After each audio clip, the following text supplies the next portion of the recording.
जय श्री महाकाल दोस्तों, स्वागत है आपका ट्रेडर के फेयर में। तो आज का ये वीडियो आपके कल के दिन के लिए बहुत इंपॉर्टेंट होने वाला है, क्योंकि आज के इस वीडियो में हम करने वाले मिड कैप निफ्टी का एनालिसिस और देखने वाले कल के दिन के लिए हमारे पास में कौन सी लेवल इंपॉर्टेंट हो सकती है और गैप अप और गैप डाउन में हमें क्या प्लानिंग करनी चाहिए। तो वीडियो एंड तक जरूर देखिएगा। और अगर आपने अभी तक आपके भाई के चैनल को सब्सक्राइब नहीं करा होगा तो जाइए फटाफट सब्सक्राइब कर दीजिए, ताकि आपके भाई के बर्थडे तक उसके 500 सब्सक्राइबर कंप्लीट हो जाए और आपका भाई आपके लिए जल्दी से जल्दी लाइव स्ट्रीम स्टार्ट कर पाए। तो चलिए शुरू करते हैं mid cap Nifty analysis video.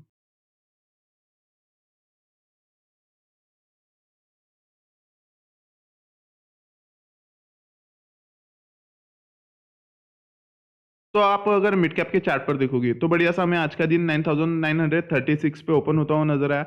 9936 पे ओपन होने के बाद मार्केट क्या किया, फर्स्ट कैंडल स्ट्रॉन्ग रेड बनाया। अब स्ट्रॉन्ग रेड के बाद यहाँ पे हुआ क्या, यहाँ पे जो लोग बाइंग कर चुके थे 9901, इनके एसएल डाउन साइड में मार्केट उड़ा दिया। अब उड़ने के बाद यहाँ पे हुआ क्या, मार्केट प्रॉपरली अपनी सपोर्ट जोन जो था 9880 यहाँ पे आया, यहाँ पे सपोर्ट लिया, उसके बाद मार्केट ने अपसाइड में रैली की। अब अपसाइड में रैली करने के बाद यहाँ पे सीन क्या हुआ आप देखोगे, यहाँ पे इनके एसएल उड़ गए, मतलब बायर्स लोग के एसएल उड़ गए इस कैंडल में।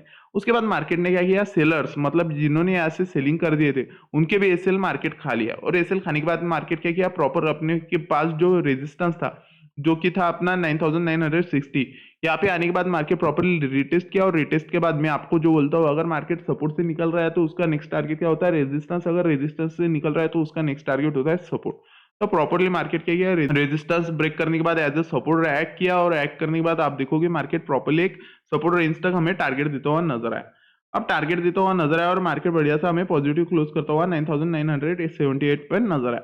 अब कल का दिन क्या हो सकता है, तो कल का दिन हमें पॉसिबल एक गैप अप देखने को मिल सकता है मार्केट में। क्यों देखने को मिल सकता है, क्योंकि मार्केट एक रेजिस्टेंस ब्रेक कर चुका है। ब्रेक करने के बाद मार्केट में एक पॉजिटिव नोट हमें दिखाई दे रहा है, मतलब बायर्स की स्ट्रॉन्ग स्ट्रेंथ हमें अब फिलहाल भी अभी भी मार्केट में दिखाई दे रही है। तो एक पॉसिबल गैप अप हो सकता है और डाउन साइड से हमें 20 मूविंग एवरेज भी सपोर्ट करता हुआ नजर आ रहा है। तो अगर कल का दिन गैप अप होता है तो गैप अप हमें किस रेंज में होता हुआ नजर आ सकता है, तो आ सकता है 10,006 और 10,020 के आसपास में मार्केट ओपन होता हुआ नजर आ सकता है इस रेंज में। इस रेंज में अगर मार्केट ओपन होता है तो हमें प्लानिंग क्या करनी चाहिए, हमें सबसे इंपॉर्टेंट रेंज रहने वाले ये सपोर्ट होगा और एक स्ट्रॉन्ग रेजिस्टेंस 10,040। ये दो रेंज हमारे लिए इंपॉर्टेंट होने वाले। ये रेंज आपके भाई ने आपके लिए निकाल दिया, एक फ्यूबो लेवल है, ये आपके कल के दिन के लिए वो इंपॉर्टेंट होने वाला है अगर मार्केट कल का दिन गैप अप करता है तो। अगर फर्स्ट कैंडल आप मान लीजिए फर्स्ट कैंडल स्ट्रॉन्ग ग्रीन बन रहा है, स्ट्रॉन्ग ग्रीन बन रहा है और फर्स्ट कैंडल ही हमें अपसाइड में जाता हुआ नजर आ रहा है, उसके बाद हमें क्या करना है, हमें कुछ नहीं करना है, यहाँ पे ट्रेड बिल्कुल नहीं लेना है, हमें फोकस करना है 10,040 पे।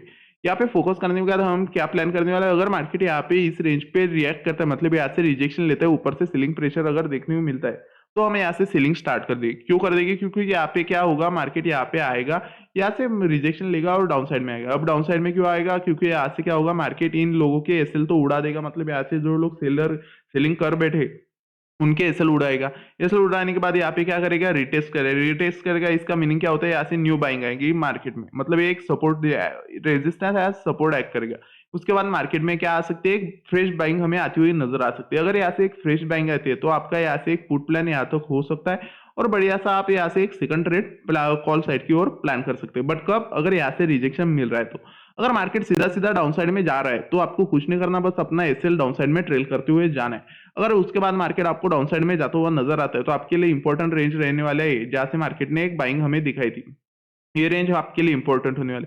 अगर मार्केट यहाँ से सीधा फिर से यहाँ पे आता है तो यहाँ पे क्या बन जाएगा, ये हेड एंड शोल्डर पैटर्न बन जाएगा। तो आपको यहाँ से फुट में बैठने के बाद यहाँ पे एसएल ट्रेल करना है, उसके बाद आपको डाउन साइड में अच्छा खासा 9,880 एक टारगेट दिखने को मिल सकता है। बट कब, अगर मार्केट इसको सीधा सीधा ब्रेक कर रहा है, तो अगर सीधा सीधा ब्रेक कर रहा है तो आपको ट्रेल करना है। अगर यहाँ पे रिजेक्शन ले रहा है तो आपको सब क्वांटिटी एग्जिट कर देनी है और न्यू एंट्री आपको कॉल साइड में बनानी है गैप अप के बाद। तो गैप अप में आपके पास सबसे इंपॉर्टेंट रेंज कौन सी बनने वाली है, मैंने आपको बता दिया है 10,040 और अपसाइड में 10,106। ये दो रेंज पे आपको गैप अप में मार्केट खेलता हुआ नजर आएगा। और गैप डाउन की अगर बात करें तो गैप डाउन में हमारे पास में सबसे इंपॉर्टेंट रेंज जो बनने वाली है, यही रेंज बनने वाली है जो मैंने अभी आपको एक्सप्लेन करा है, जहां से मार्केट में हमें बाइंग आती हुई नजर आई 9,970। ये रेंज हमारे लिए बहुत इंपॉर्टेंट रहने वाली है। अगर कल का दिन हमें गैप डाउन ओपन होता हुआ नजर आता है तो गैप डाउन में हमें क्या फोकस करना है, मार्केट इस रेंज में अगर ओपन होता है तो हम सबसे ज्यादा फोकस कहाँ पे करने वाले हैं, सबसे ज्यादा हम फोकस करने वाले 9,950 और 9,970। अगर मार्केट इस रेंज को ब्रेक कर रहा है तो हमें बिल्कुल भी बाइंग साइड में जाना नहीं, क्योंकि आप देखोगे यहाँ से आप ट्रैप होने के चांसेस बहुत है। तो आपको एकदम से ब्रेकआउट में घुसना नहीं है, क्योंकि मार्केट यहाँ से रिजेक्शन लेकर फिर से डाउन साइड में जा सकता है। बट हाँ, अगर यहाँ से रिजेक्शन ले रहा है तो आप एक पुट प्लान कर सकते हो। बट अगर ब्रेक कर रहा है तो बिल्कुल भी आपको कॉल साइड में जाना नहीं, आपको कॉल साइड में तभी जाना है जब मार्केट 9,970 को अप साइड में ब्रेक करेगा। इस रेंज को ब्रेक करने के बाद आप कॉल साइड में जा सकते हो। बट अगर इस रेंज के नीचे मार्केट खेल रहा है तो बिल्कुल भी आपको कॉल साइड में जाना नहीं, यहाँ पे आपको सब फोकस पुट साइड पे करना है। यहाँ से एक पॉसिबल डाउन साइड की मूवमेंट आ सकती है गैप डाउन के बाद। अब अगर मान लीजिए फर्स्ट कैंडल ही रेड बन रहा है, तो रेड कैंडल बनने के बाद हमें कहाँ पे फोकस करना है, तो हमें फोकस करना है इस सपोर्ट जोन पे, जहाँ पे हमें एक अच्छी खासी सपोर्ट देखने को मिली थी प्रीवियस टाइम में। उसके बाद मार्केट एक फेक ब्रेकआउट किया और फिर से सस्टेन नहीं कर पाया, और बायर्स अभी उसको क्या किया, फिर से उसी सपोर्ट में पुश करते हुए हमें नजर आए। तो 9,910 ये क्या है, एक सपोर्ट एरिया। अगर मार्केट फर्स्ट कैंडल रेड बना रहा है और यहाँ से रिजेक्शन ले रहा है, तो यहाँ से आप एक डेफिनेटली ट्रेड प्लान कर सकते हो अपसाइड का। अपसाइड का क्यों कर सकते हो, क्योंकि यहाँ पे एक बाइंग आती हुई हमें नजर आ सकती है, क्योंकि यहाँ पे हमें बायर की स्ट्रेंथ प्रीवियस टाइम में देखने को मिली थी। तो यहाँ से फिर से बायर्स लोग फिर से अपसाइड में पुश करने का ट्राई कर सकते हो। तो अगर यहाँ से रिजेक्शन मिलता है तो आपको टारगेट देखने को मिल सकता है 9,950। बट कब, अगर मार्केट रिजेक्शन लेता है, अगर इसको ब्रेक करता है तो आपको पुट का प्लान करना है जब 9,880 ब्रेक होगा, क्योंकि यहाँ पे क्लियर कट बाइंग प्रेशर है, तो मार्केट यहाँ से भी बाइंग ले सकता है। तो ये दो रेंज पे आपको बिल्कुल भी सेलिंग साइड में जाना नहीं। सेलिंग में तभी जाना है जब मार्केट 9,880 को ब्रेक करेगा, ठीक है। जब ये रेंज ब्रेक होगा उसके बाद ही आपको सेलिंग में जाना है, नहीं तो बिल्कुल भी नहीं जाना है। उसके बाद अगर डाउन साइड से रिजेक्शन लेता है तो आप फिर से डाउन साइड से कॉल की प्लान कर सकते हो। और पुट में आपको तभी जाना है अगर मार्केट यहाँ से एक आपको रिजेक्शन लेता हुआ नजर आता है, समझो, तो यहाँ से एक कॉल प्लान करना है आपको मॉर्निंग में। कॉल प्लान करने के बाद आप यहाँ पे 100% क्वांटिटी एग्जिट करने वाले हो, आपको रुकना नहीं है, बिल्कुल भी रुकना नहीं है। फर्स्ट कैंडल में आप एक स्ट्रॉन्ग रेड कैंडल यहाँ से डाउन साइड में आ सकती है, एक पॉसिबिलिटी है, तो आपको रुकना नहीं है। यहाँ पे आपको सब क्वांटिटी एग्जिट कर देनी है। अगर यहाँ से मार्केट आपको एक आपका सेटअप बनाता हुआ नजर आता है डाउन साइड की ओर, तो आप यहाँ से एक सेकंड ट्रेड इसी प्रॉफिट में से ले सकते हो। बट कब, अगर रिजेक्शन लेता है तो। अगर सीधा सीधा ऊपर जा रहा है तो उसको उसमें आपको कुछ करने की जरूरत नहीं है, क्योंकि आप यहाँ से एक कॉल बाय कर चुके होगे, आपको खाली ट्रेल करते हुए अपसाइड में जाना है।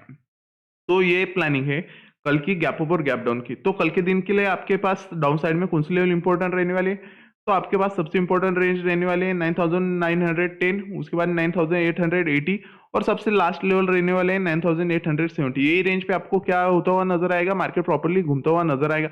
बस आपको फॉलो क्या करना है, यहाँ से आपको पुट साइड में नहीं जाना है, और यहाँ से आपको बिल्कुल भी कॉल साइड में नहीं जाना है। कॉल साइड में कब जाना है, मार्केट जब इस रेंज को ब्रेक करेगा तब कॉल में जाना है, और पुट में कब जाना है, जब मार्केट 9,880 को ब्रेक करेगा। बस ये दो चीजें आपके दिमाग में कल का दिन स्टार्ट होने से पहले आप फिक्स कर दीजिए। आप एक ट्रेड प्लान अगर कल के दिन फॉलो करोगे तो आपको डेफिनेटली प्रॉफिट होगा। मैं आपको लिख के देता हूँ, और जो लेवल मैंने आपको अपसाइड में बताया वो आपके सिस्टम में ड्रॉ कर लीजिए। वही लेवल पे आपको मार्केट कल का दिन खेलता हुआ नजर आएगा, और मूविंग एवरेज हमें क्लियर कट एक बाइंग प्रेशर दिखा रहे हैं, मतलब एक अप ट्रेंड के ओर इशारा दे रहे हैं। तो कल का दिन हमें गैप अप होता हुआ नजर आ सकता है, और गैप डाउन की भी पॉसिबिलिटी है, क्योंकि एक सेलिंग रेंज बन चुका है। मार्केट यहाँ से एक सेलिंग करके प्रीवियस डे डाउन साइड में फॉल लिया था, तो यहाँ से पॉसिबल है कि एक डाउन साइड भी आ सकता है। इसलिए मैंने आपको दोनों एक्सप्लेन कर दिया कि गैप अप और गैप डाउन में आपको क्या प्लान करनी। तो अगर आपको आपके भाई की वीडियोस पसंद आ रही होगी, लाइक करिए, शेयर करिए और सब्सक्राइब करिए। जय श्री माता।